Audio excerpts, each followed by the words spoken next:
The Square Ball Podcast. Well, hello there. Welcome to the show. It's brought to you in association with West Yorkshire Electrical. Fully accredited electrician with a range of services. They've got far too many to mention here, but I will ask you there, Phil, do you have CCTV, either for your home or your business on the main streets of York? You don't need it up there, do you? I've never had my windows put in, despite 20 years of writing about Leeds, but there's always a first time for everything. So, yeah, I'm in the market. And the inevitable future, as well as we move towards renewables, West Yorkshire Electrical do specialise in renewable technologies, including solar panel installation for home and business, battery storage, same for your home and business, electrical vehicle charging as well, home and business. They will do the lot for you, fire alarm, security alarm, CCTV, the full shebang. Home and business services are available for you with finance for both, and they cover the whole of Yorkshire and beyond. It's got wires in it, Phil. If it's got wires, they will work with it. I've heard that that's true. wyelectrical.co.uk for details. Search West Yorkshire Electrical on your socials. Get in touch with them. They're very, very good. And it was the mural in Guiseley, Reeve, Wilco, Bielsa. If you need to just check the bona fides, they sponsored that mural being put up on the side of the Yorkshire Rose pub. Proud to say it's still there because I drive past that one frequently. So, full-on Leeds fans. Good. As I said before, nice mural, that one. Go have a look. Into it then, the start of the week show. We should say, even though we are twice a week, there'll be no end of the week show this time because it's the international break. We're going to take a Friday off. However, we are here to reflect on Leeds United beating Bristol City at the weekend. A couple of days on from it now, Phil. Monday morning as we speak. I've been thinking about. So we asked the question in the show at the back end of last week. Where are Leeds United? What are we seeing out of them at the minute? And I feel like off the back of this Bristol City game, it seems to me like we've got a club that's kind of shedding the relegation hangover a little bit, is a little bit more sure of itself and knows where it's heading now. I would say that's true. I think the relegation hangover has gone. I think it was definitely there through the summer and in the first month of the season. But they are in the stride, I think. They're in a bit of a groove. And the Southampton result is really standing out like a bit of a sore thumb in amongst some very steady and solid, pretty strong performances. I thought it was a good win on Saturday and a very necessary win, along with the win on over QPR on Wednesday. The focus after Farke's press conference on Friday, when he spoke at great length about João Pedro, 13 minutes in total to answer the question of why Pedro was playing at 10 rather than number 9. And actually quite fascinating to hear that, given what we've been chatting about on the podcast, where you were asking me, how do you manage those subjects where you feel as if the question's been asked lots of times, you feel as if the answer's been given lots of times, but people are still not kind of satisfied with what's been said or satisfied with how it's working for the team and as a team. And it was almost as if Farke was reacting to that, that kind of train of thought. With the answer about Pedro, it was a case of, look, I will give you chapter and verse on this, and then you need never ask about it again because you know what I think and you know why I'm doing what I'm doing. But even though that got all the attention on Friday, one of the things that jumped out to me from the press conference was him saying earlier on that he thought the Bristol City game was crucial. And that was the word that he used. He did equivocate slightly by saying, look, I don't kind of fixate on a certain position in the league after 11 games. I don't feel like we have to be here, we have to be there. It's a little bit too early in the season. But I think him saying that it was crucial gave you the sense that he was kind of getting into promotion mode and starting to think more and more about what Leeds needed to do and where they needed to be in order to be nicely positioned at this stage of the season. And I don't doubt at all that part of the reason for that, and part of the reason for it being in his head, will be because of how good Leicester have been and how good Ipswich have been. We dug through the numbers before the weekend, and Leicester's start over 11 games is virtually unmatched in the Championship era. Sheffield United did the same in 2005-06, but that's it. That's how good their form has been, and it's put them on 30 points already. Ipswich is, their run over the 10 games before the weekend. The only side who've matched that were Oxford, and that's back in the early 80s. That's, again, how rare that type of start is. And I know Ipswich are kind of perpetuating the idea that one promotion can lead to another, and impetus helps you in that respect. But the form's exceptional on both fronts.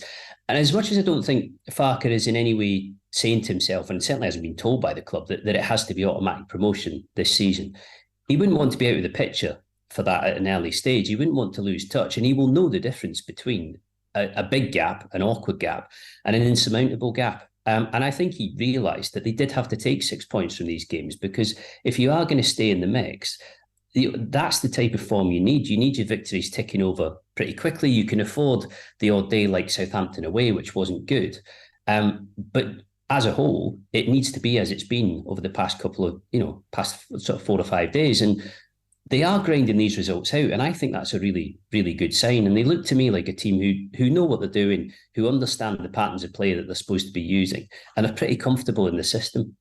Yeah, I think Michael made a really astute point on the show at the back end of last week, actually. It's that draws kill you in this division. It was always, and forgive my language, Neil Warnock, who was a proponent of going for wins in this division, because that's what sees you up there at the end of the season. And if we can just get over that kind of 2 points per game mark, and we're closing in on it now after that initial little wobbly start, Phil, aren't we? Then we should be there or thereabouts. And you would hope as well, I mean, possibly Leicester are going to be an exception to this year, but at some point you would expect Ipswich to have a little wobble in form, maybe a little drop off in points. So if we can just keep in touch, keep it ticking over, slipstream them, get up into sort of 3rd or 4th place, then we might just be all right.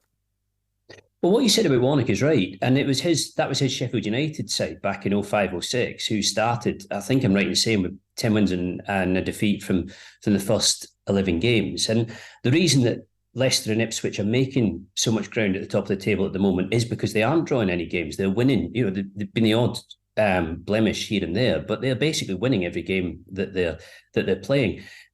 You absolutely have to grind it in the Championship. You do from time to time, and it's in a lot of ways, it's the days when you can grind it and you do successfully grind it that make the difference.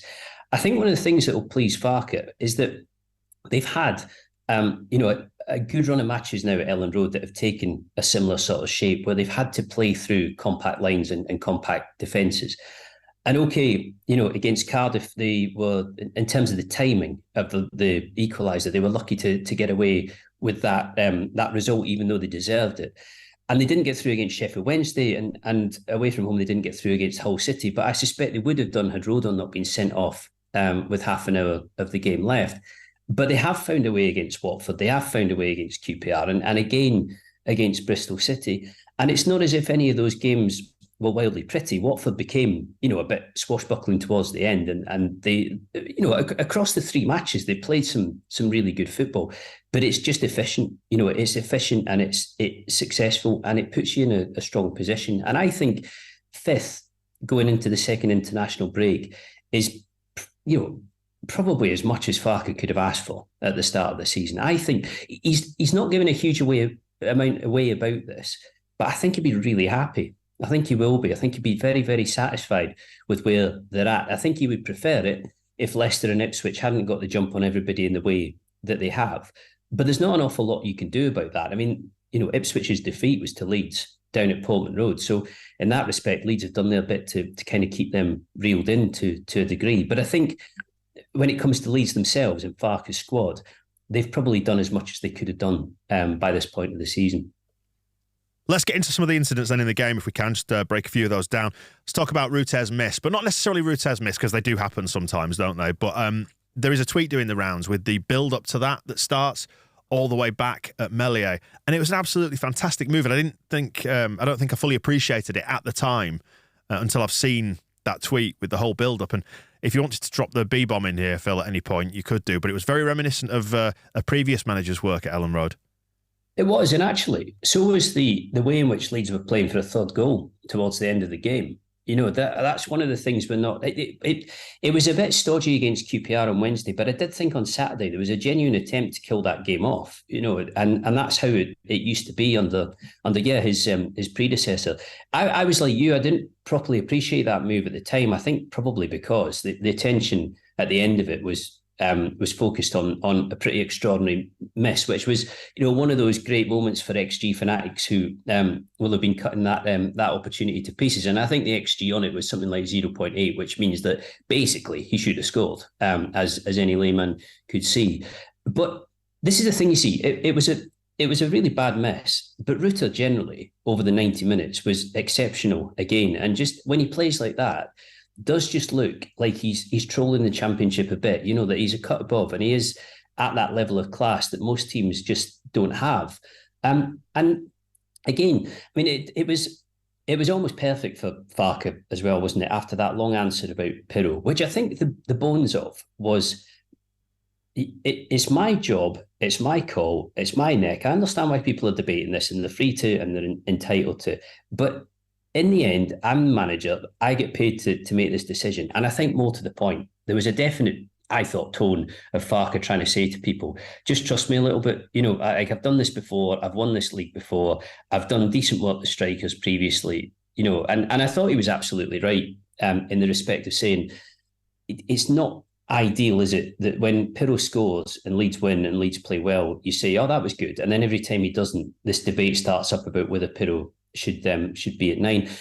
And the timing of that goal, the fact it was the winning goal, the fact it was such a good finish from Pirro was perfect for him. Although, he didn't give it the big I am afterwards, Farke. He just sat and said, look, I'm not going to say I told you so. But that, this is the thing. It is working for them, this system, more often than not. And yes, it's not necessarily blowing teams away week after week, but I think you can see that it's been thought through, that this kind of like rational thought process behind why they're playing like this, why the system's structured like it. And as I was saying to somebody last week, managers very rarely do things to aggravate people. Farke is not sitting there saying, I'm going to play Pirro at 10 because it's going to annoy the crowd and it's going to annoy journalists. He's doing it because he thinks it's actually right for the structure. And I thought when he got into the nuts and bolts of explaining how Leeds play and why it's better having Pirro there as opposed to at 9, it did kind of make sense. And Pirro's record is looking really strong. But as much as it was shaping up in the first 20, 25 minutes to be a far more difficult game than QPR, and it was, without any question, I still thought that as time went on, Bristol City were made to look second best and made to look like they were having to bail a lot of water against a superior team. That's how I felt about it, yeah. There was a little bit more ambition and adventure, wasn't there, in that opening 15 or 20? But then as soon as we got our noses in front, and there was a certain inevitability about that goal as well, wasn't there? Just the number of bodies that were in the box, the fact that it found its way in there, and Kamara's involvement, the persistence to win that ball back, catching defenders, just napping a little bit.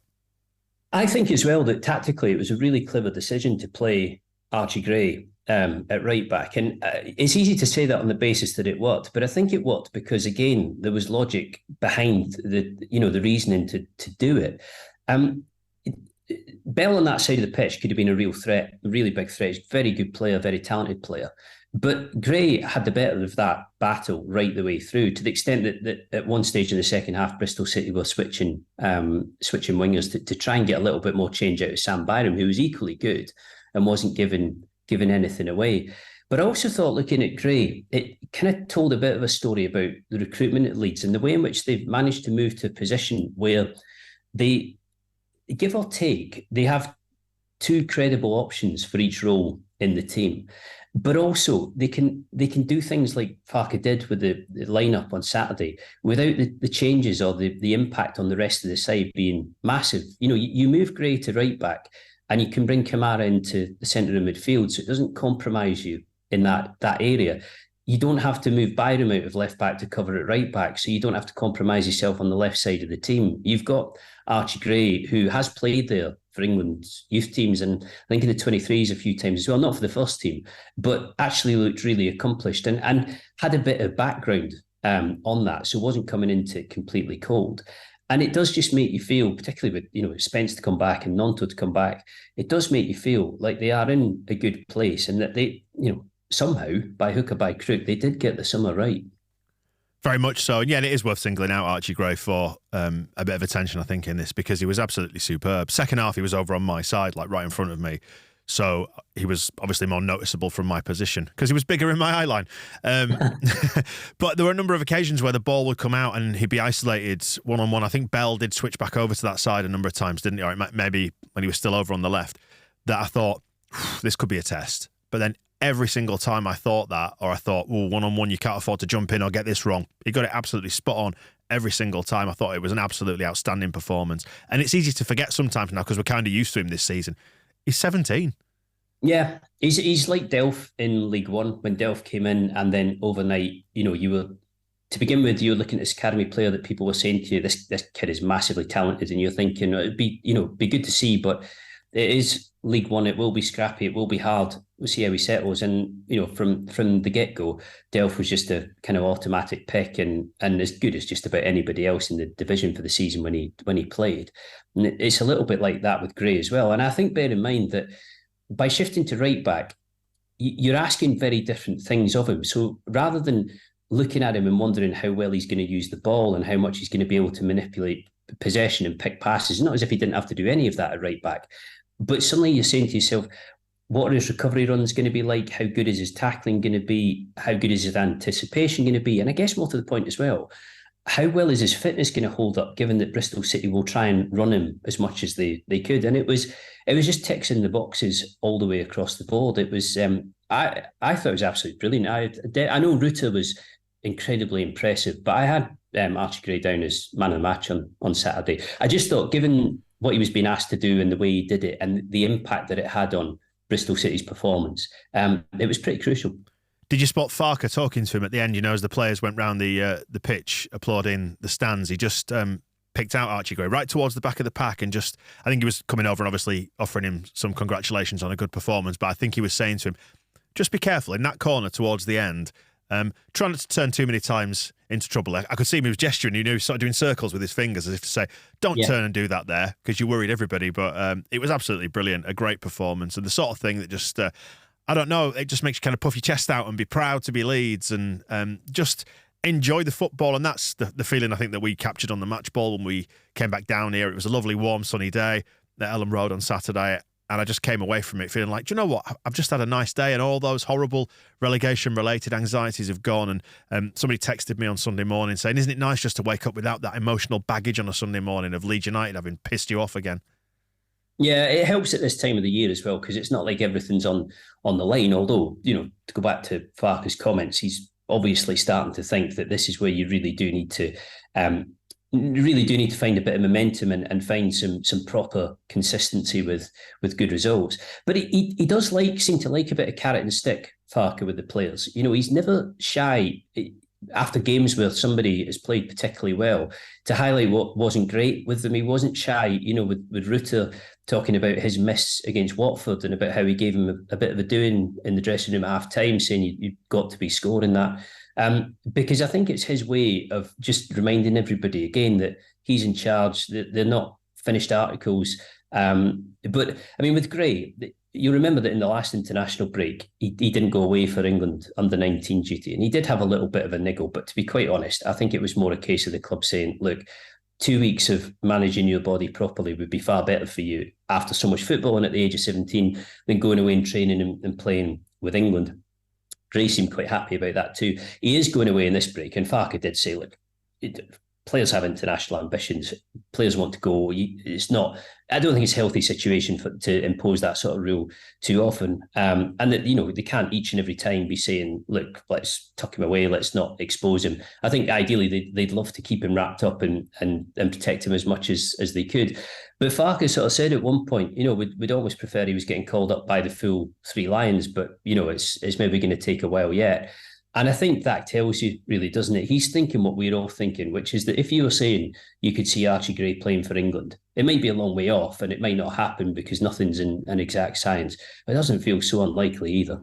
Yeah, I was trolling the Bristol City fan forums on Saturday night because you can afford to do that, obviously, when your team wins. I was just interested to see what they made of it, and there was some praise there, particularly Archie Gray getting singled out for being really eye-catching. There was one fan in particular who didn't liken him to Bellingham, but said, I've not been so in awe of a young player on an opposition side since we faced Jude Bellingham when we were playing Birmingham, which is high praise indeed, obviously, with the way that Bellingham's going.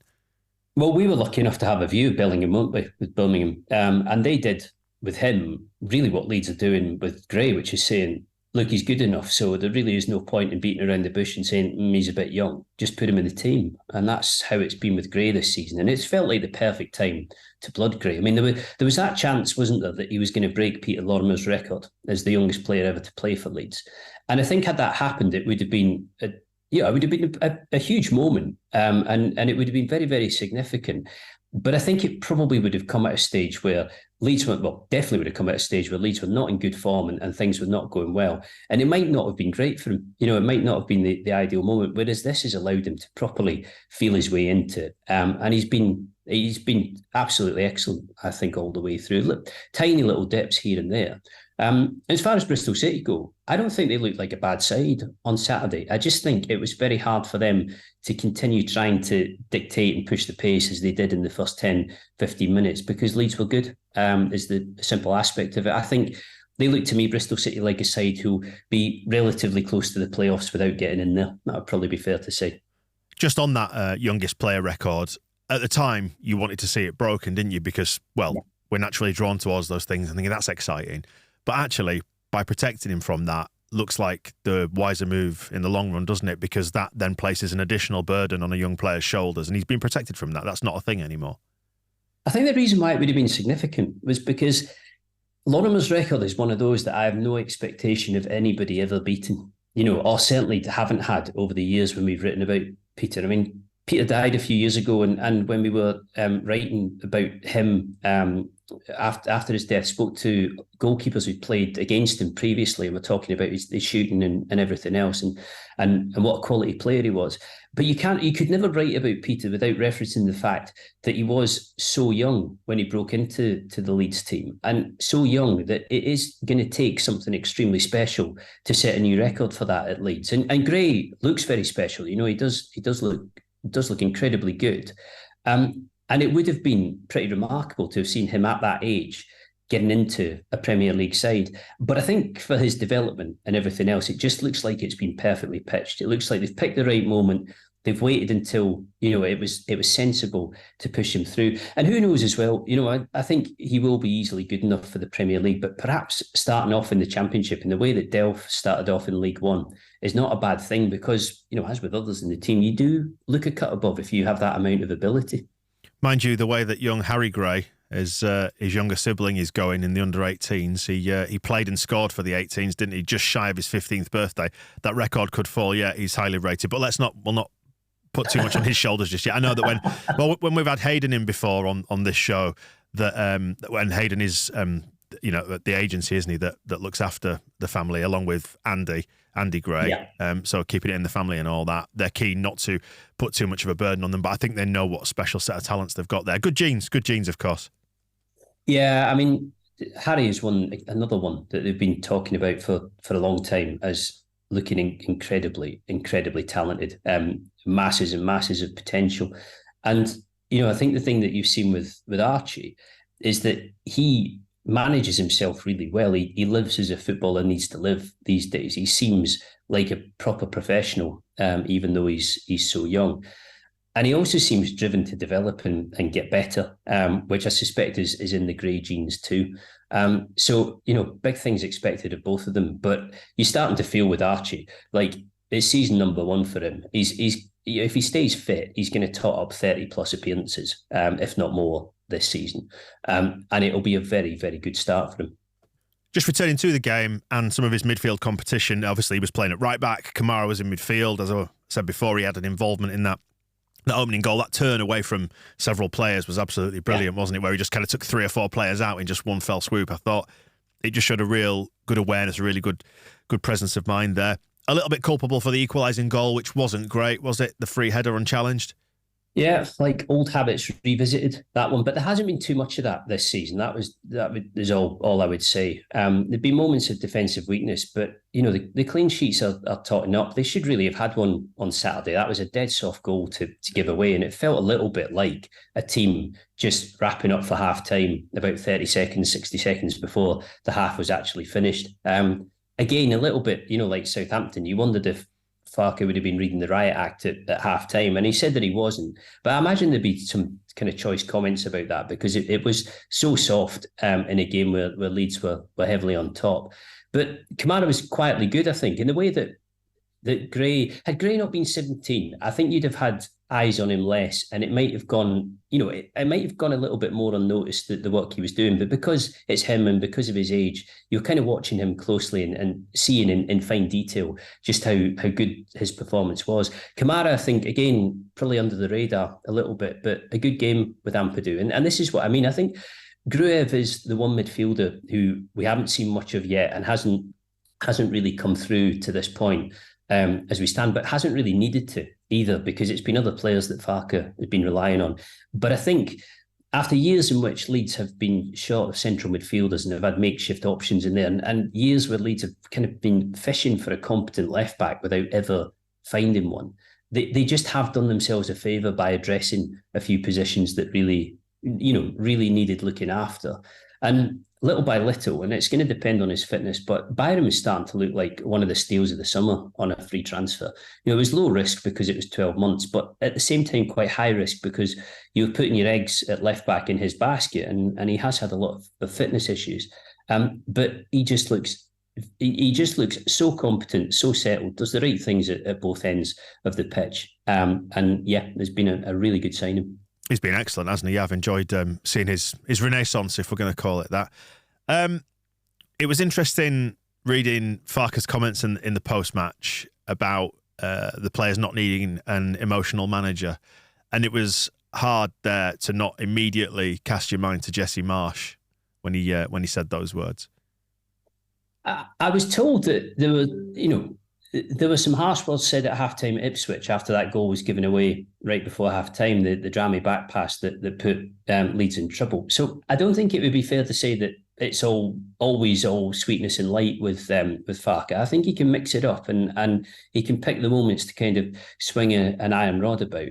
I mean, I don't think we need to go back over Marsh too much, and I don't think everything that goes on at Leeds needs to relate to him specifically. But I have, I've said this a few times now, I've been struck by the way Farke's got this together, given what was a really difficult summer and his late arrival. And I think you can see in the body language of players how much they believe in a system or have confidence in a system. And I do think it's there with Leeds. You don't sense a lot of confusion in what they're doing. You don't sense any real bafflement with the roles as they're supposed to be. And again, to go back to Archie Gray, when Leeds playing and the fullbacks push forward, you'll see the midfielders dropping in, falling in the fullback areas and given that role to do. So actually, if you're suddenly asking Gray, who I know has played there before, but if you're saying to him, I need you to do this job, you are to a degree slightly skilled in it already, and you have a bit of knowledge of it already. And I just think that's the sort of thing you need to do to have a squad that's orderly and knows the drill, knows the score, knows what they're doing, and can play like they've been playing. They seem like a very settled team at the moment. It's interesting, isn't it, thinking about how managers balance carrot and stick these days when the game has changed so much. There's so much more money in it. You've got basically young millionaire footballers who don't really need to listen to the managers if they don't want, because I don't know, that they've had it all since a very young age in many cases, haven't they? Earning tens of thousands of pounds a week. So I guess there's a certain amount of trying to get buy-in from players, rather than enforcing rules and structures upon them. You need them to buy into a project or a thing that you're doing, a thing that you're putting together. And it seems like this lot are really buying into this with Farke, to my eye anyway. I think you have to play to their ambition, and you have to play to or you have to believe in the idea that while players will become very rich at that level, and will want to become very rich as any normal person does, that they do have things that they want to achieve in their career, and people do want to come out the other side of it being able to talk about the things they won or the things they did and the things they have to show for it. The challenge for managers, and this isn't a new thing, but I think it's certainly become more and more difficult, is that their positions are far more precarious in comparison to players. Players are heavily protected by contracts, and while managers get payoffs and everything else, it's usually easier for a player to either stick around even if they're not playing much, or if they leave to get a good payoff themselves, and then to find another club who will pay them. There doesn't ever seem to be a shortage of teams out there who will take demonstrably good footballers. And I mean, I always think of the kind of demise of Brian McDermott at Leeds, and he said himself, and he knew that from the moment where he was basically sacked on Mad Friday and then reinstated, his authority was totally gone. So with people in the dressing room, players in the dressing room who either didn't rate him or didn't like him, or who he wasn't playing and were a bit unhappy, the motivation levels were bound to drop, because they knew fine well that they would outsee him and they would outlast him. And that's how it was. There are managers who have the clout and the authority to get rid of players from the dressing room. And actually, Farke is in that position at Leeds. He does have a huge amount of authority as a manager. And this squad really is his stamp all over it after the recruitment through the summer.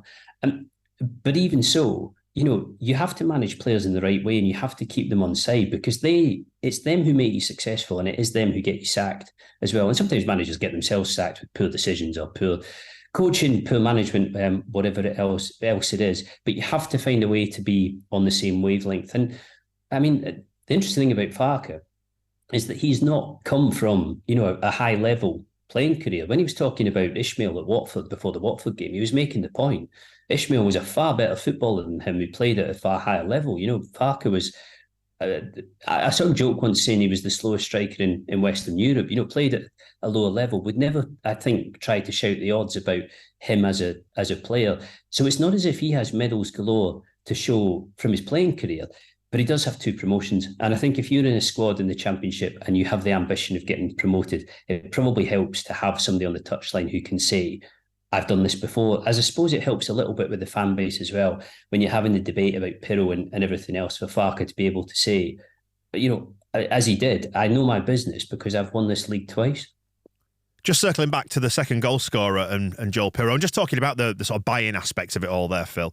I find it quite interesting that he's made the move to us when he probably, I think, could have gone lower-end Premier League. But reading between the lines, the club has obviously sold him a dream, and I think he's done interviews to this effect, saying that it's good for him to take the next stage in his career, where he's gone from Swansea, who were just kind of around mid-table, to Leeds, who are going to be pushing towards the top end, and it's the chance for him, all things being equal, we get back up at some point in the next 12 to 18 months, for him to ride a wave of positivity, if you like, ride a wave of success, rather than going in at the bottom end of the Premier League and struggling maybe, and finding things difficult there to break through. He could go in with a lot of confidence if we were to get back up there. And I realise I'm doing the whole, run before you can walk stuff here, but that's how you imagine it's been sold to him anyway. Are you hiring the open top boss? I'm already booked. Excellent, marvellous. Spare me a seat. I think also good, though, to see a player's ego in check. So it's a little bit of the Jorginho Rutters, I think. When Dortmund were sniffing around Rutter in the summer, I strongly suspect that if Rutter had said to Leeds, I'd hate it here, I haven't enjoyed it, I really want to go, they might have felt that they didn't have an awful lot of option but to do a deal. Again, the financials might have made it impossible anyway, because he would almost certainly have left at a loss. But the critical thing with Rutter was that he basically wanted to stick around. And from what Farke has said, and other people at the club too, there seemed to be an element of Rutter saying, I haven't done anything here. Paid a lot of money for me. I've come over. I've been a bit of not a figure of fun, but, I've been this kind of mystery to everybody of why on earth that was what was done in January. And actually, I'd like to do better than that. I'd like people to think more of me than that. And I'd like to make a point. And we interviewed Pirro. He came to the press conference a couple of weeks back before the Hull City game. And he said, yes, I scored a lot of goals at Swansea, but I didn't get promoted with Swansea. I didn't make the playoffs with Swansea. So if I come to a club who are making the playoffs or are getting promoted, then it will feel like a natural step for me and a sensible step. And I think that was quite encouraging to hear, because you're right. A striker like that must feel all day long like there will be somebody towards the bottom end of the Premier League who will have a go at them, because if you're taking Pirro for £10 million, very, very low risk in that. It was a major signing in the Championship. In the Premier League, £10 million buys you absolutely nothing these days. So that opportunity might have been there for him, particularly if really, Phil, it gets you Rasmus Christensen. Well, it certainly does, yeah, and what a bargain that was. Tongue in cheek. But if he'd waited till the end of the window, perhaps those opportunities would have been there. But I can imagine that, speaking to Farke, and Farke is very heavily involved in all of this, that the project you have been sold will have felt believable and pretty credible.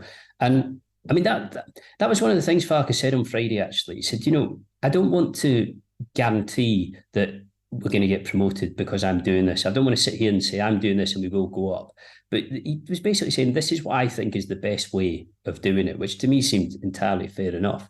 But in terms of carrot and stick, I mean, he said all the way through that press conference, or the answer about Pirot, I'm not interested in anybody winning the Golden Boot here. And by that, he's meaning finishing as the division's top scorer as opposed to, Golden Boot across Europe. It's a big thing in Germany. They focus on it quite a lot. So it's not as if he's saying to Pirot, look, I'm going to make you the Championship's top scorer and you'll have that, above the door. He's basically saying to him, you're a player here like anybody else. And the entire point of this season and this squad is to try and get out of the division. So you play a part in that, you'll score goals, you'll do well. But it's not all about you. And I think that's how it has to be. And yeah, credit to Jorginho Rutter for sticking it out, because he could have gone, couldn't he? He could have gone to some pretty big European clubs. The opportunity presented itself over the summer. So fair play to him for trying to prove a point, because when you contrast it with some of the players who couldn't wait to get out of here, you've got to give him huge credit for that. Particularly, he's still only a very young man. I keep forgetting that sometimes. He could have agitated, I think, is the point. Whether or not he could actually have got any of those moves is probably slightly moot, because if Leeds were having to book a loss on him, it wouldn't have helped them from an FFP perspective, and it might not have worked for them anyway. And that was part of the consideration in sort of saying no to the kind of advances. It was an intermediary in Germany who got in touch on Dortmund's behalf, but Farke didn't want him to go, so at that point it was never likely anyway. But also the money that was being spoken about, it wasn't small fry cash at all, but it wasn't going to match the money that had been spent on him to bring him in from Hoffenheim. And you're right, it does take a certain amount of stomach and a certain amount of constitution, I think, to be able to play in the way that Rutter has this season, because I don't think that in any way he'll have been oblivious to what was being said about him towards the back end of last season. And somebody at the club said to me that Allardyce's point of view when it came to Rutter was that he was very, very talented player, very capable, had a lot about him, but his confidence was so low when Allardyce came in with 4 games to go that Allardyce just didn't feel like he could make anything of him or use him particularly. And if you look at the minutes that he played under Allardyce, he was hardly involved at all. But there has been a sea change there, and for the better. He just looks to me like he's having fun at the minute. There's Jorginho Rutter, and it's a club where it feels like we're in danger of fun breaking out again. Yeah. We can't sign off for the international break on that note, Phil. Come on. Yeah, no, I totally agree with you. I just he's got that playground vibe about him, of just enjoying the flow of the game, enjoying being able to do the little tricks and flicks and moments of magic that would be far harder to do in the Premier League, because the standard of player is better there. You're not able to I wouldn't say he's taking liberties at all, but you're not able to take liberties in the Premier League unless you're Rafinha against Cahill. But it becomes far tougher and far more competitive up in the Premier League, where at this level, as we've said previously, it's kind of like cheat code stuff. Some of it, isn't it? And I think if probably 75%, if not more, of managers, head coaches in the Championship will be looking at Rutter from the touchline and thinking, we do not have that. We just don't have anything to compare individually one player with that amount of skill. It's 5 goals for Pirot now. I think that was the point Farke was trying to make. It's not as if he's not scoring. It's not as if the results aren't coming. It's feeling pretty good. So it's all looking okay going into the international break. Long season ahead though, but it's nice to feel nice about Leeds again. Yeah, it is long season, and I always feel like November, December is where it really, really finds you out. Whether or not you can stick with it, because that does become a slog. I mean, the past couple of weeks have been a slog in terms of fixtures. A lot of games to get through. But to say again, I think Farke will be happy with how they've come out of it. And I think that the comment he used was that he doesn't obsess about a league position. After 11 games. But I think after 11 games, it needs to be looking relatively good, and you cannot leave yourself with too much ground to make up. I mean, there will be clubs with designs on promotion this season, and I suspect, for all the bad start, I suspect a side like Middlesbrough are potentially one. Who would have thought that they had a chance after what went on last season?